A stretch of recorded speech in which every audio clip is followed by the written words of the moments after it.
नमस्कार दोस्तों, मैं सत्येंद्र सिंह ओपन पोस्ट में आप सबका स्वागत है।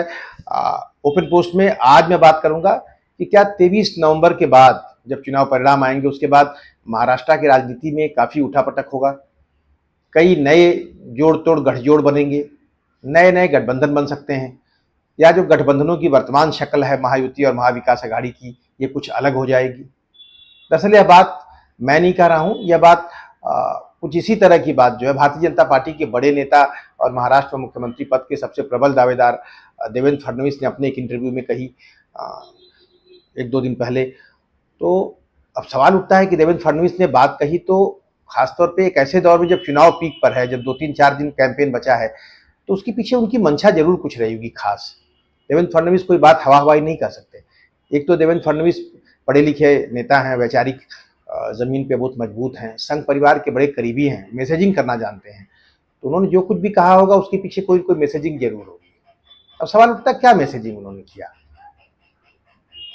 तो हम तो उनके दिमाग में नहीं घुस सकते हैं, एक्चुअली हम उसको रीड भी नहीं कर सकते हैं। बाहरी तौर पर जो बातें समझ में आती हैं उसमें पहली बात तो यह है कि महायुति का जो गठबंधन है वो थोड़ा बिखरा बिखरा दिख रहा है इस वक्त चुनाव के अब तक के जो दौर में। तो अजीत दादा पवार बीच बीच में अपना रागल अपना शुरू कर देते हैं, बटेंगे तो कटेंगे पे सवाल उठा देते हैं, या बोलते हैं कि दूसरे राज्यों में चलेगा, यहाँ नहीं चलेगा यह नारा। या फिर वो जो है नरेंद्र मोदी की मुंबई में रैली होती है तो वहाँ ना तो अजीत पवार होते हैं ना उनके सहयोगी होते हैं। एकनाथ शिंदे भी माइनॉरिटी को लेकर के कई बार थोड़े सॉफ्ट हो जाते हैं, या भाजपा की इस नारे को लेकर उतने मुखर नहीं होते हैं, उतने आक्रामक नहीं होते हैं। तो बेसिकली यह जो मैसेजिंग है जनता के बीच में जा रहा है कि महायुति में जो है थोड़ा सा बिखराव है। हालांकि नीचे के स्तर पे महायुति में बिखराव नहीं है, पहले क्लियर कर दूं, क्योंकि भारतीय जनता पार्टी महायुति को बांधने के लिए जमीन पे काम कर रही है और संघ के कार्यकर्ता महायुति के तीनों घटकों के कैंडिडेट्स के लिए काम कर रहे हैं। नीचे उनका वोट पूरी तौर पे ट्रांसफर होने जा रहा है इनके महायुति के गठबंधन के साथ। लेकिन बाहरी तौर पे अगर जनता के बीच में मैसेज जा रहा है तो उसी के साथ ही अगर फडणवीस साहब ने ये बोल दिया कि साहब कुछ भी हो सकता है 23 तारीख के बाद, तो उन्होंने ये कहने की कोशिश की कि जैसी हालत महायुति की है वही महाविकास अघाड़ी की है। महाविकास अघाड़ी जो बहुत मजबूत दिख रही है, जिसकी एकता बहुत मजबूत दिख रही है, जिसकी एकता उसकी ताकत बनी हुई है, उसके पीछे एक खास वैचारिक एकता का सूत्र है, उसको भी उन्होंने लाके घसीट दिया और बेसिकली मैसेज कर दिया कि भाई कुछ भी हो सकता है। मतलब महाविकास अघाड़ी जो आपको बहुत मजबूत दिख रही है, जो उसके गठबंधन बहुत एक साथ दिख रहे हैं, कल उनके साथ भी घालमेल हो सकता है। ये मैसेज हो सकता है, इन्होंने मैसेज करने की कोशिश किया हो।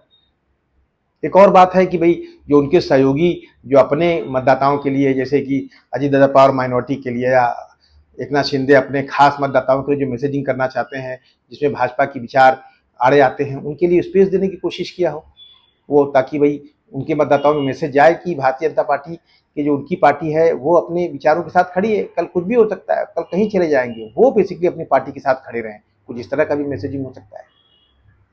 हालांकि जो सबसे इंपॉर्टेंट बात मुझे लग रही है वो ये है कि इस पूरे बयान के पीछे एक खास तरह की सच्चाई भी है और उसको भी मैसेज करने की कोशिश किया होगा फडणवीस साहब ने। सच्चाई यह है कि 23 तारीख को चुनाव के परिणाम आएंगे और 26 नवंबर को महाराष्ट्र में विधानसभा का कार्यकाल खत्म हो जाएगा।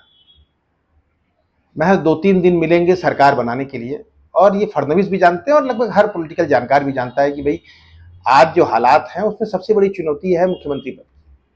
तो महाविकास अघाड़ी और महायुति में से कोई भी गठबंधन चुनाव जीत जाए, सीएम पद को लेकर के 2 दिन के अंदर सारे सवाल हल हो जाएंगे, इतना आसान है नहीं।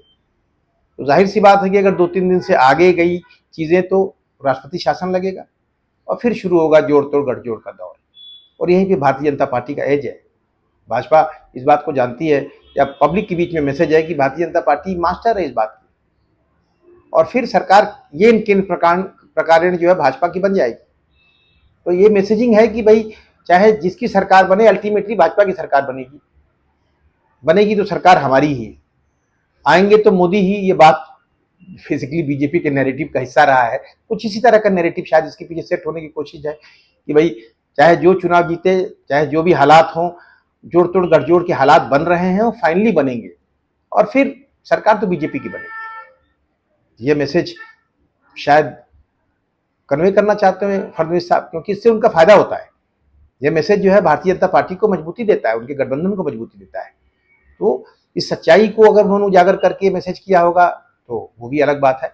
बहरहाल ये सारे आकलन है हमारे, हम इसको देखना चाहते हैं बेसिकली कहना क्या चाह रहे हैं, उनकी मंशा क्या है। जाहिर सी बात है कि अगर उन्होंने कुछ कहा है तो उससे कहीं न कहीं मतदाताओं को, अपने समर्थकों को कुछ न कुछ मैसेज करने के लिए, और जो अपोनेंट्स हैं उनके मतदाताओं को भी कुछ न कुछ मैसेज करने की उन्होंने कोशिश की होगी। बहरहाल इसका क्या इम्पैक्ट होगा, ये कैसे काम करेगा ये बयान, विवाद की बात है, लेकिन चूंकि ये बात आई है, उठी है आज के तारीख में, तो उसकी बात भी करनी चाहिए। और ये सच्चाई लगभग लगभग है कि 23 नवंबर के बाद महाराष्ट्र में सरकार बनाने की प्रक्रिया में बहुत जोड़ तोड़ गठजोड़ हो सकता है, बहुत कुछ उठापटक हो सकता है, क्योंकि किसी को बहुमत न मिले वो दूसरी कहानी है, बहुमत मिलने के बाद भी मुख्यमंत्री पद का पेच तो दोनों गठबंधनों में फंसा है। तब सवाल उठता है कि अगर जोड़ तोड़ गठजोड़ होगा तो किस किस तरह के गठजोड़ बन सकते हैं, क्या क्या संभावनाएं हैं, आइए उसकी बात करते हैं। ये दिमाग की खुजली मिटाने के लिए कर सकते हैं, लेकिन करते हैं क्योंकि बेसिकली संभावनाएं हैं तो उनको तलाशने की कोशिश करनी चाहिए। तो सबसे पहली बात है कि चलिए मान लीजिए कि महायुति की सरकार बन जाती है, बहुमत मिल जाता है महायुति को, तो महायुति के सामने भी संकट है जिसके बारे में फडणवीस साहब बता रहे थे। सबसे बड़ी बात तो कि महायुति को बहुमत मिल जाता है और एकनाथ शिंदे अगर अच्छा करते हैं, या उनकी शिवसेना अच्छा करती है, या भाजपा 100 से नीचे रहती है, तो उनको भी संकट पैदा होगा। इतना आसान नहीं होगा कि भारतीय जनता पार्टी अपना मुख्यमंत्री बना ले, तो एकनाथ शिंदे को बांध के रखना या उन्हें कन्विंस करना इतना आसान नहीं होगा। तो यहाँ पर भी महायुति के साथ अपने संकट हो सकते हैं। जिस संकट की बात हो, जिस बात को समझा रहे हैं, वो कहीं न कहीं उनके सामने खड़ा हो सकता है, क्योंकि एकनाथ शिंदे की सबसे बड़ी चुनौती है कि एकनाथ शिंदे शिवसेना तोड़ के बाहर आए हैं। उनकी अपनी वैचारिकी उनके साथ नहीं है, धनुष बाण उनके साथ है, चिन्ह उनके साथ है, पार्टी उनके साथ है, और उनके पास शिवसेना के ढेर सारे बड़े नेता हैं। तो उस पार्टी को बनाए रखना, अपनी पहचान बनाए रखने का बड़ा संकट है, और उसके लिए उन्हें पावर चाहिए। एकनाथ शिंदे अगर मुख्यमंत्री हैं तो उनकी पूरी टीम बची रहेगी, अदरवाइज उनको भी मालूम है कि भारतीय जनता पार्टी में के साथ अगर वो हिंदुत्व के नाम पे आए हैं तो जो हिंदुत्व का वोट तो भाजपा के साथ गया नहीं है तो चला जाएगा। उनके साथ उनके कार्यकर्ता, उनके नेता बचेंगे, और उनको बांधे रखने के लिए एकनाथ शिंदे को पॉलिटिकली बहुत ताकतवर होना पड़ेगा। तो एकनाथ शिंदे एक तरह से कमजोर कड़ी बन सकते हैं, ये संभावना है। तो खासतौर पर मजबूत होने की स्थिति में एक बड़ी सवाल है, एकनाथ शिंदे महायुति से बाहर निकल के कोई नई सरकार बनाने के लिए सहयोग भी दे सकते हैं, वो अलग बात है, लेकिन संभावना है, होने को कुछ भी हो सकता है। कुछ अजीत दादा पवार के साथ भी ऐसा है कि एक बात तो है कि अगर एकनाथ शिंदे या बीजेपी और अजीत दादा पवार को मिलकर के बहुमत मिलती है तो अजीत दादा पवार कोई भी सरकार बन जाएगी तो कंफर्टेबल रहेंगे। अगर उनको डिप्टी सीएम की दावेदारी मिल जाती है तो अजीत दादा पवार उठापटक नहीं करेंगे।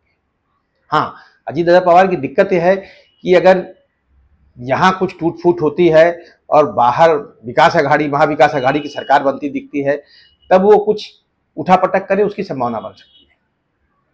महायुति की बहुमत की स्थिति में और सरकार बनने की स्थिति में वो कहीं न कहीं स्थिर रहेंगे, वो यहीं पे रहेंगे, क्योंकि उनकी अपनी कुछ मजबूरियां भी हैं और वैसे उनको भी अपनी पार्टी को बचा के रखना है। तो भारतीय जनता पार्टी के साथ एक खुली और अलग पहचान के साथ पार्टी सेव करना उनके लिए आसान है, बेहतर है। अजीत दादा पवार एक अच्छी पोजीशनिंग में है इस पार्टी के साथ। भारतीय जनता पार्टी के साथ उनका जो गठबंधन है वो उनको एक पॉलिटिकल स्पेस देता है। तो भले भाजपा उनके बारे में अनाप शनाप बकती रहेगी, उनकी लीडरशिप बोलते रहेगी, लेकिन पार्टी के रूप में उनका गठबंधन जो है वो उनकी पार्टी के लिए स्पेस देता है। तो उनके लिए वो दिक्कत नहीं है, जब तक कि कोई बड़ा उठापटक न हो, जब तक कि महाविकास आघाड़ी सरकार बनाने की पोजीशन में आ जाए उनके जाने से, और फिर वहां कुछ ऑफर किया जाए। तो ये एक संभावना है महायुति को लेकर के। अब आइए महायुति को छोड़ देते हैं, महाविकास आघाड़ी की तरफ चलते हैं। महाविकास आघाड़ी की सरकार अगर बन जाती है, बहुमत आती है और वहां मुख्यमंत्री पद का सवाल पैदा होता है, तो क्या वहां उठापटक हो सकती है? संभावना बहुत कम है, क्योंकि महायुति में मुख्यमंत्री पद पे टूट फूट इतनी आसानी से नहीं होगी, क्योंकि उद्धव ठाकरे जो मुख्यमंत्री पद का दावा ठोकते रहते हैं बार बार, लेकिन वो मुख्यमंत्री पद के लिए इतना कीन नहीं है। मुख्यमंत्री पद का जो उनका सवाल था, जो सपना था, उसको महाविकास आघाड़ी ने पूरा किया है। वो अपनी पार्टी और अपने सत्ता में भागीदारी को लेकर के ज़्यादा सीरियस होंगे। वैसे फिजिकली भी आजकल वो बहुत थोड़े से नासाज हैं या फिट नहीं रहे, अभी ऑपरेशन उन्होंने कराया है, तो अपने बेटे को पॉलिटिकली वो फिट करना चाहेंगे नए गठबंधन में शायद, तो उनके लिए वो दिक्कत नहीं होगी। शरद पवार तो वैसे भी अगर बहुमत मिलता है तो उसके एक तरह से मुख्य नेता हैं, उसको शेप करेंगे वो।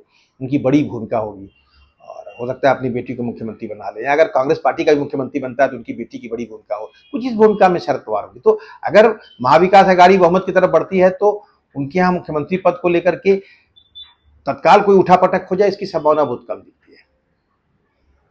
हाँ, ये बात है कि अगर महाविकास आघाड़ी तत्काल मुख्यमंत्री पद का फैसला नहीं कर पाती है और समय मिलता है तो फिर वहां भी कुछ उठापटक हो सकता है, ऐसा नहीं है कि नहीं है। अब सवाल उठता है कि फिर उठापटक कैसे होगा, कि भाई अगर उद्धव ठाकरे क्या वापस महायुति के साथ जा सकते हैं? चुनाव के पहले तक यह बात की जाती थी, चुनाव के पहले यह मैसेज भी किया गया कि भाई फडणवीस की मुलाकात हुई है उद्धव ठाकरे से, उद्धव ठाकरे वापस बीजेपी में जा सकते हैं, क्योंकि शिवसेना की अपनी वैचारिकी है हिंदुत्व के साथ जुड़ी हुई। तो यह मैसेज करना आसान था, हालांकि उसमें कोई सच्चाई नहीं थी।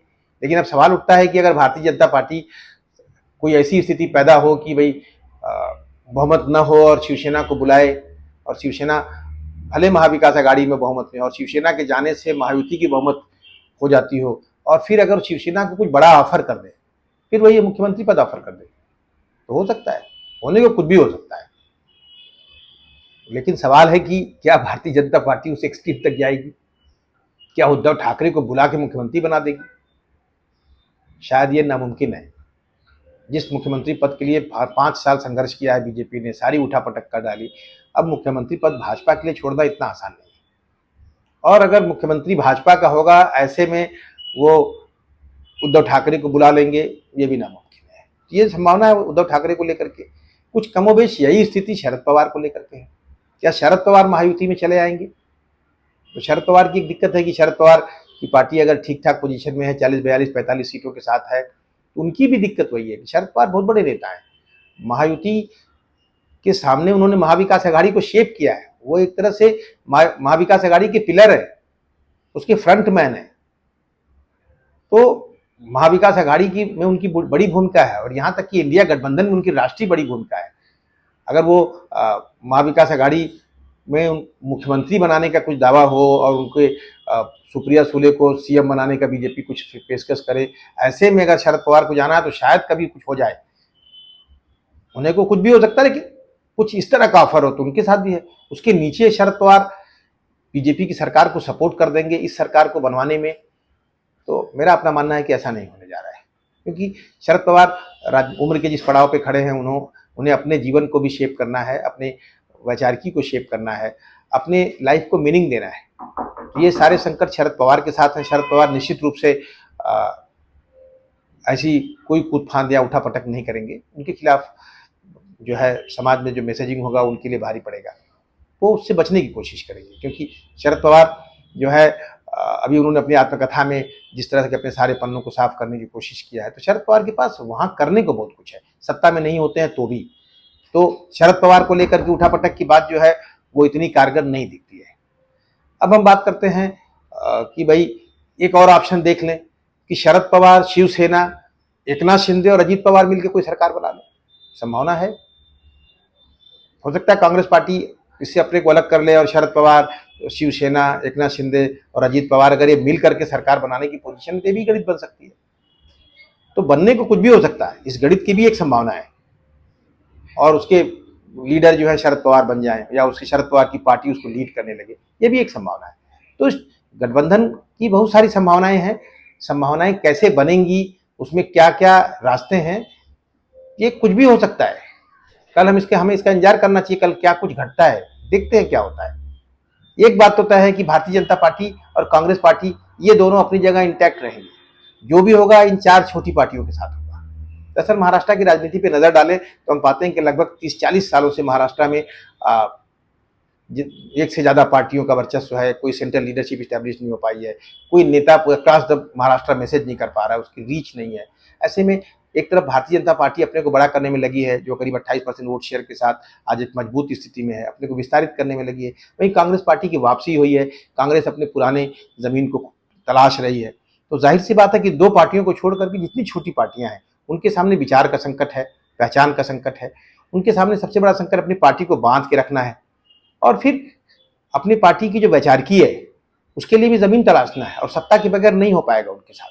क्योंकि भारतीय राजनीति में और समाज में जिस तरह का राजनीतिक पोलराइजेशन हो रहा है, उसमें उनके पास अगर सत्ता नहीं रहेगा तो अपनी अपनी पार्टियों को बांध के रखना, बचाए रखना बहुत लंबे समय तक इतना आसान नहीं होगा।